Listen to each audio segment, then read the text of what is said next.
Friedrich Nietzsche nació el 15 de octubre de 1844 en la pequeña ciudad de Röcken, en Prusia, en el seno de una familia profundamente religiosa.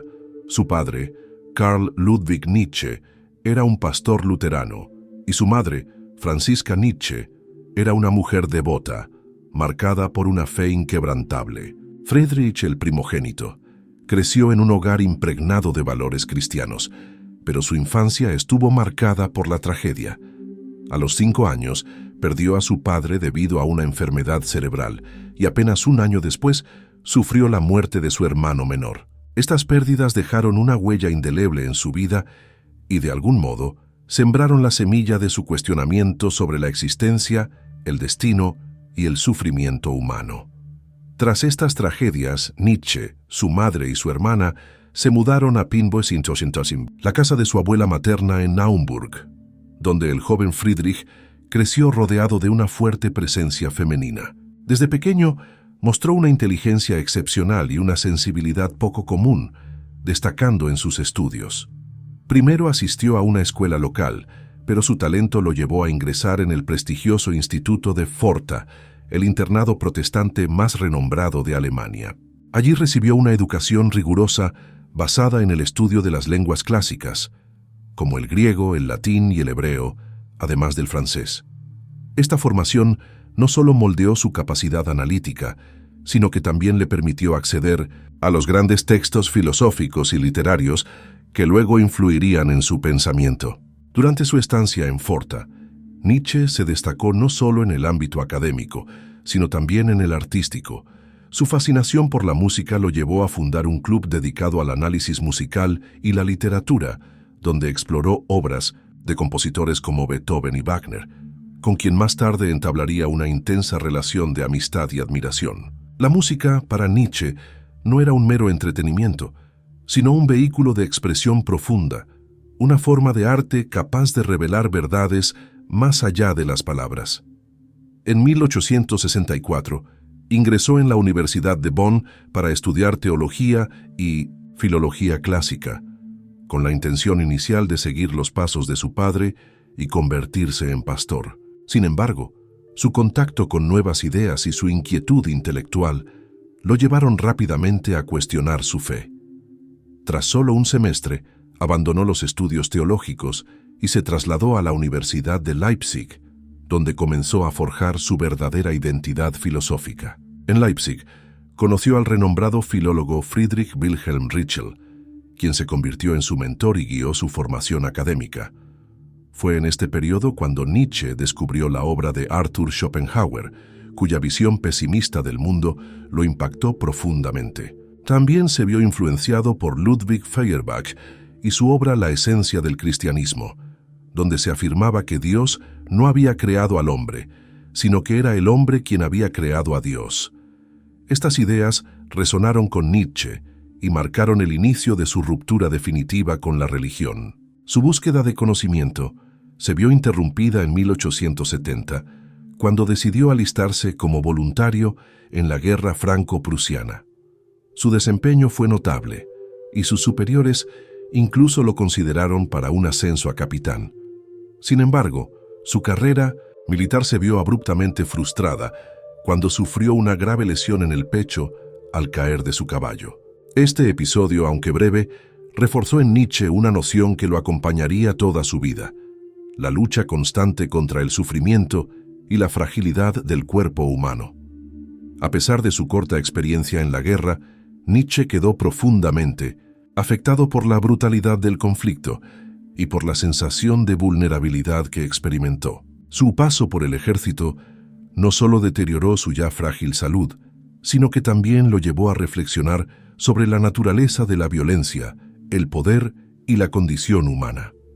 Fue en este período cuando su pensamiento comenzó a tomar una dirección más radical, alejándose de los ideales tradicionales y acercándose a una visión donde la lucha y la superación del sufrimiento eran esenciales para el desarrollo del individuo. Friedrich Nietzsche retomó sus estudios en Leipzig en 1868, donde su pensamiento audaz y su talento excepcional lo hicieron destacar entre sus contemporáneos.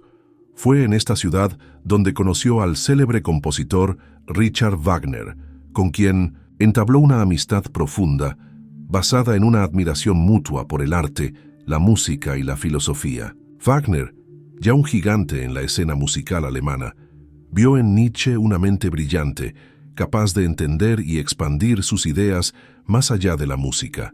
Nietzsche, por su parte, encontró en Wagner una figura que encarnaba el espíritu dionisíaco que tanto le fascinaba. Su genialidad no pasó desapercibida.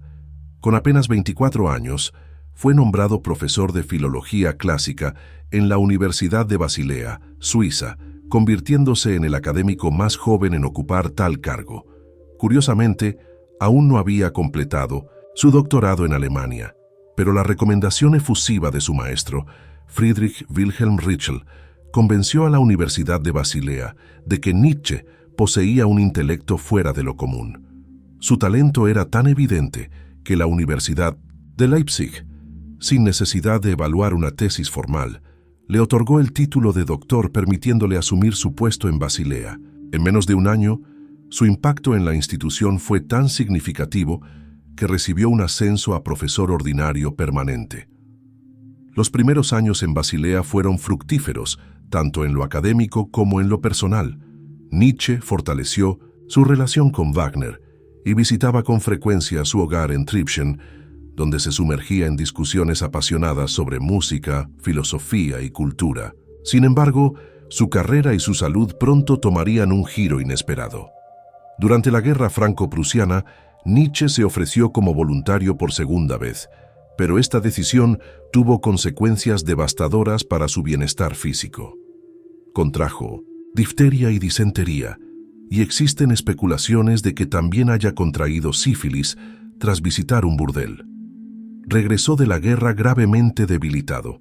Su salud se deterioró rápidamente, y los tratamientos médicos de la época, lejos de ayudarlo, empeoraron su condición. Se le administraron medicamentos agresivos que dañaron su sistema digestivo, obligándolo a experimentar con diferentes drogas para aliviar su dolor constante.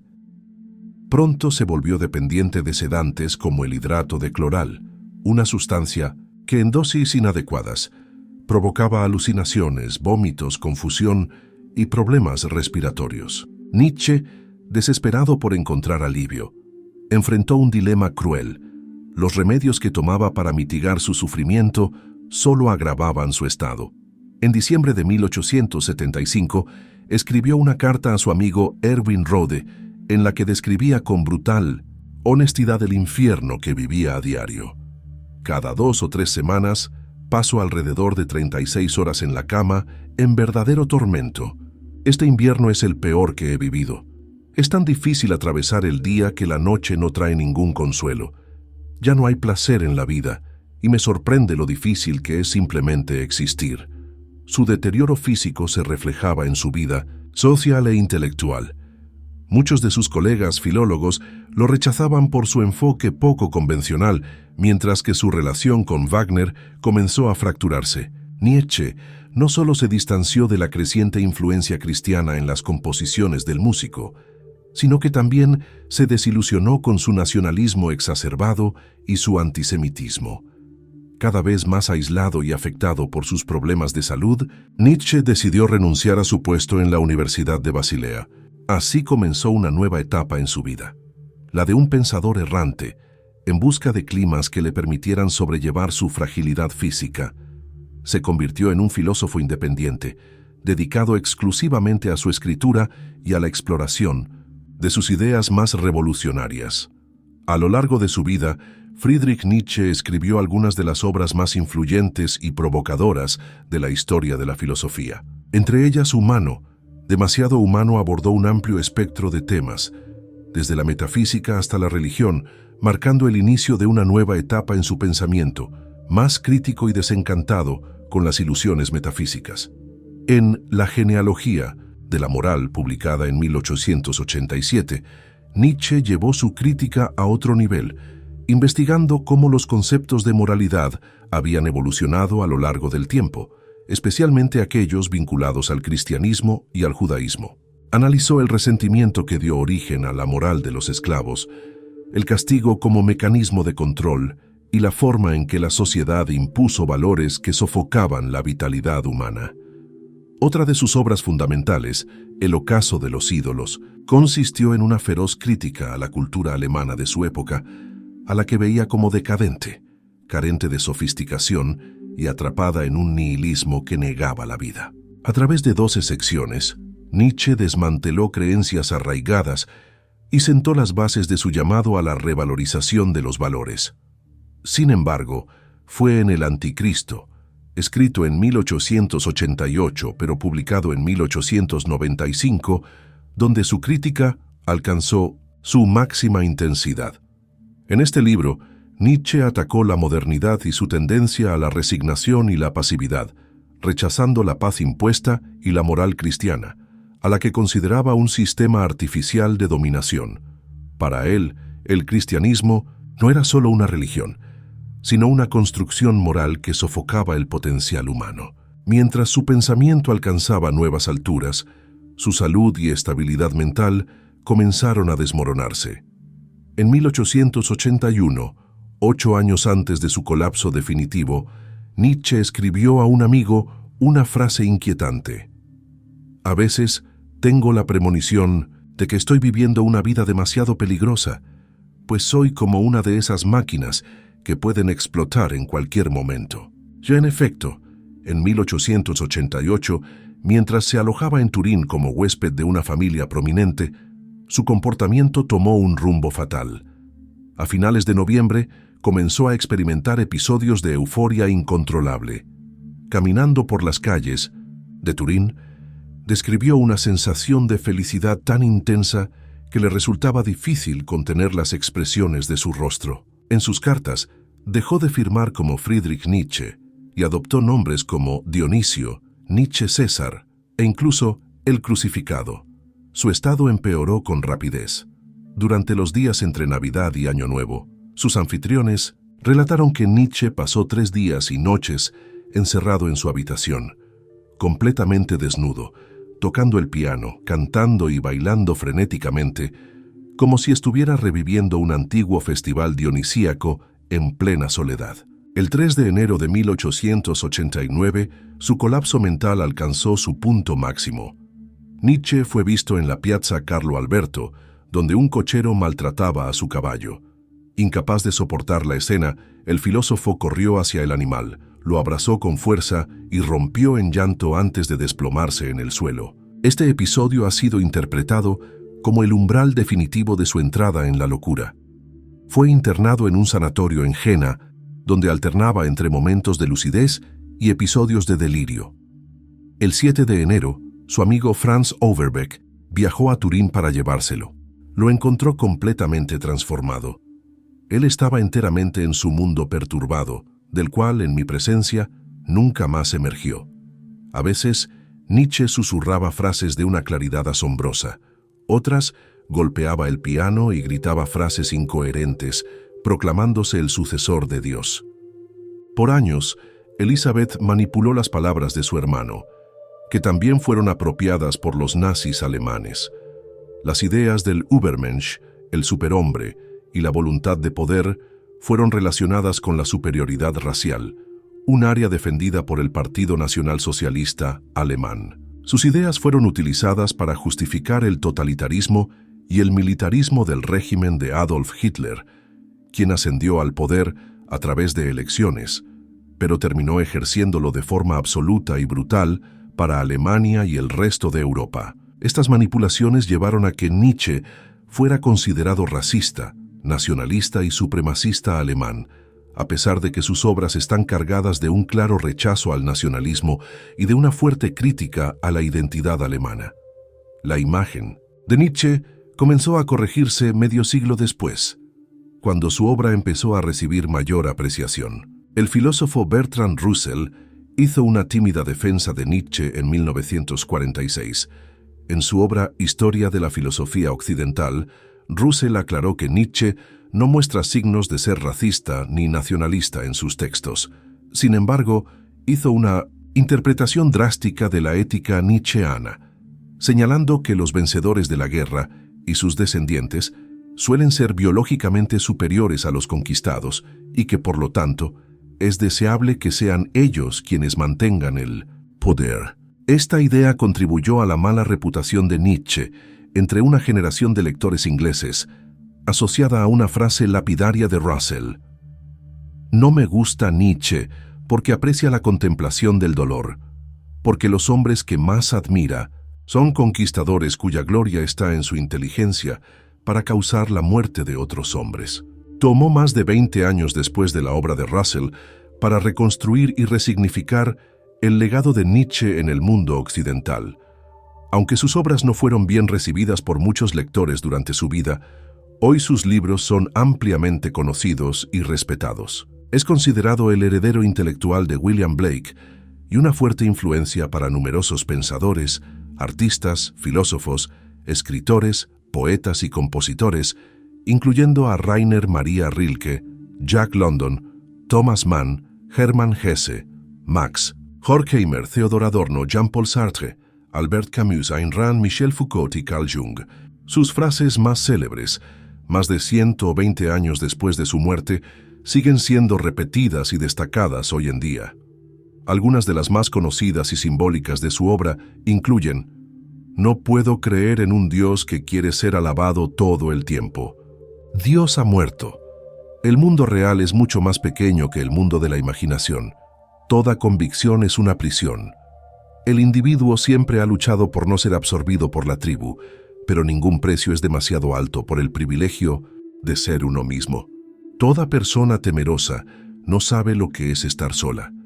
Detrás de todo hombre hay siempre un enemigo. La vida misma es la voluntad de dominar. Solo aquel que construye el futuro tiene derecho a juzgar el pasado. Por aquello que más se nos castiga es por nuestras virtudes. No creería en un Dios que no supiera bailar. Lo que no me mata me fortalece.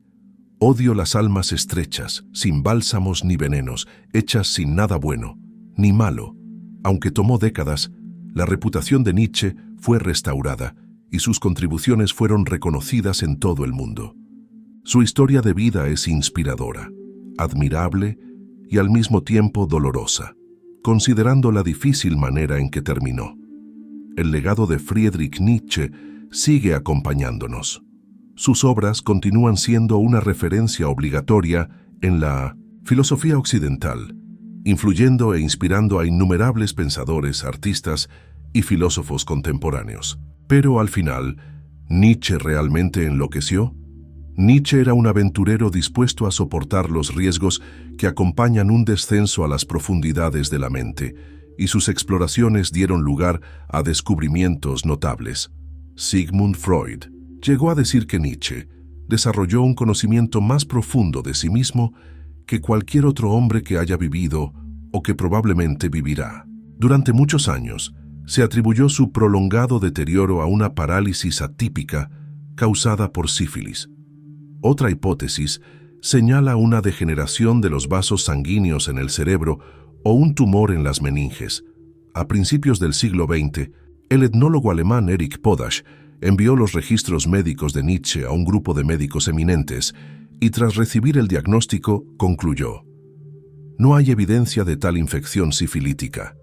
Con toda probabilidad, no puede haber un veredicto definitivo sobre el asunto debido a la insuficiencia de los datos». Más recientemente, el filósofo Julian Jung observó que los síntomas de la neurosífilis no son consistentes con la condición de Nietzsche. En 2003, el doctor Lenoir de Saint-Saëns, notando la debilidad de la explicación de la sífilis, propuso que la locura de Nietzsche fue el resultado de un tumor de desarrollo lento en el nervio óptico derecho de su cerebro.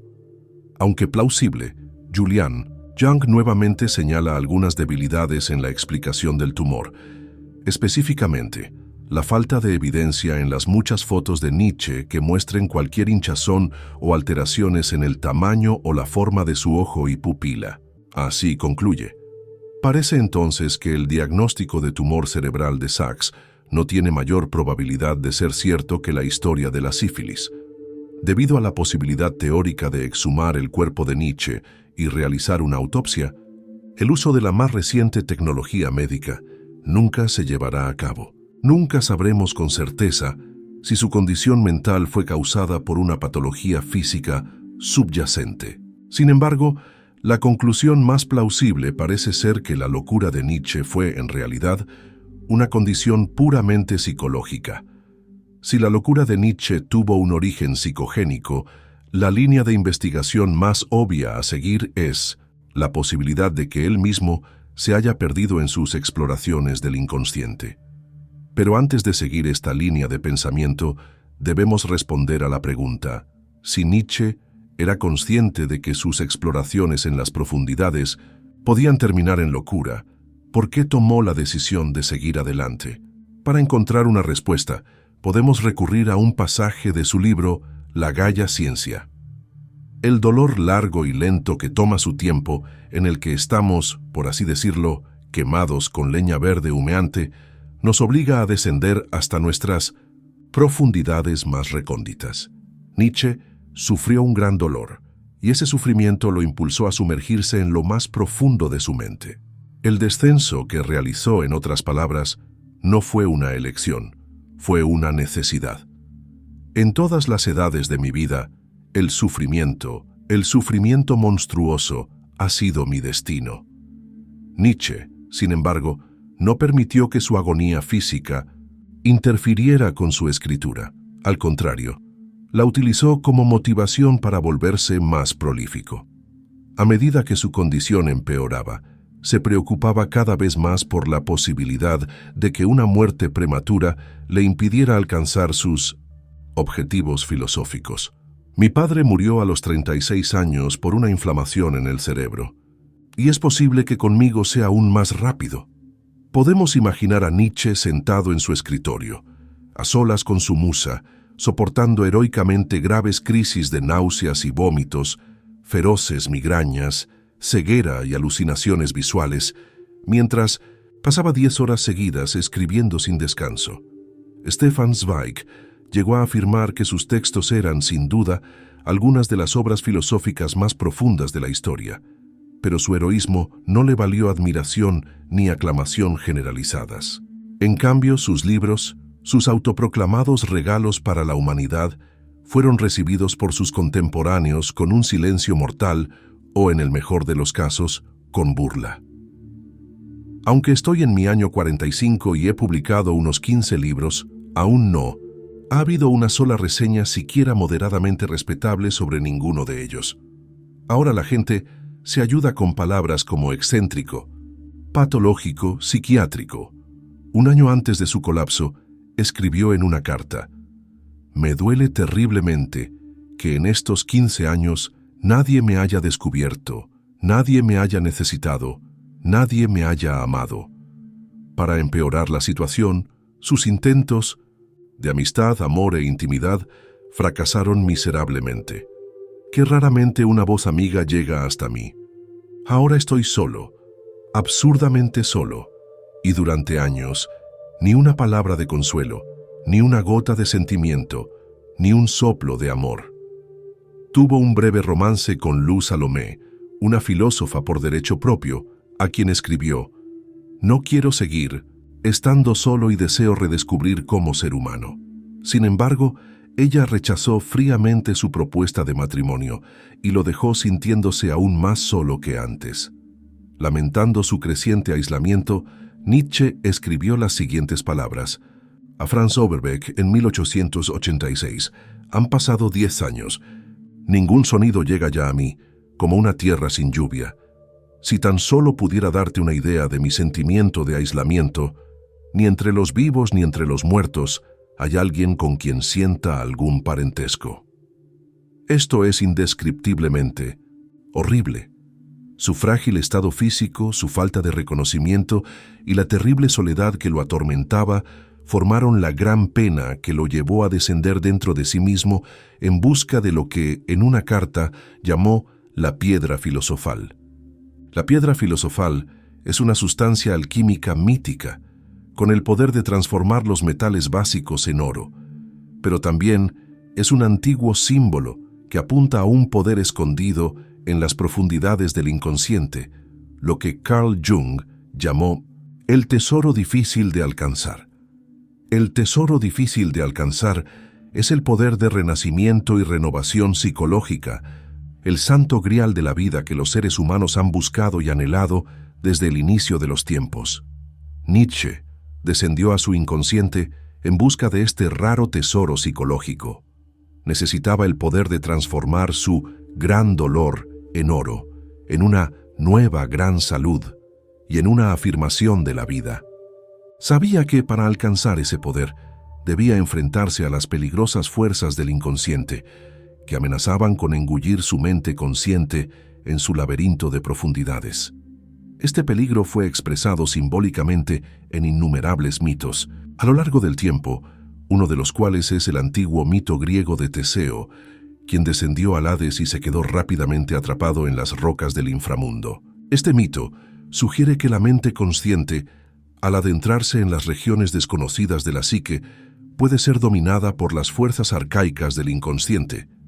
Pero Nietzsche también sabía que, si fallaba en encontrar el tesoro del renacimiento y la renovación en las profundidades de su inconsciente, su gran dolor lo destruiría.